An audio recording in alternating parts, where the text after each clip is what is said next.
Ka qenë më shpejt se të gjithat. Këto dritat e ka vu të bardha e burrihuj dhe më mirë ka bo. Të i kanë të kuqe në gjajnë më të shëmtuta ato. 2 marmitat, të kokat e marmitave i ka Akrapovic, për ja kanë heq katalizator të fare, bë zhurmë dhe e shohim.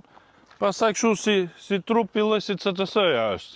Nuk është se ka ndonjë dallim të madh, veç këto badikitit, sa të skërta e mrapa kolb, para kolb që i ka më sportiv. Dallimi nga CTS-ja e thjesht, që është me 3.6, është po shkofa nësë motore, dhe shohim tashi.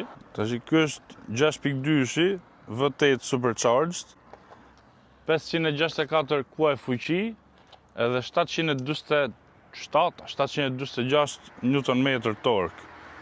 Kur ka dalë në 2009, ka konkuru me E63-shin me 525 kuaj, ka konkuru me M5-ën 507 kuaj, Jaguar XFR-ën 510 kuaj. Edhe tork ka pas edhe kuaj fuqi më shumë se të gjitha ato. Kështu që ka qenë më shpejt se të gjitha, ato comparison test që kanë bërë ato tjerët, më shpejta, ka qenë më shpejta Nürburgring, makina më shpejt. Kësaj mungo, ka i kapak gri, i mungo i kapaku. Si kom bona e modifikim as i gjo, akoma, se di ati bëja jo. Nuk është shumë vështirë për t'arrit fuqin këtyne. Madje shumë kollaj është mi ves supercharger pulli më të vogël. Pastaj fillu mi vuj një ator më të mëdheje cold air intake e gjona të tjera, pastaj i arrit fuqin.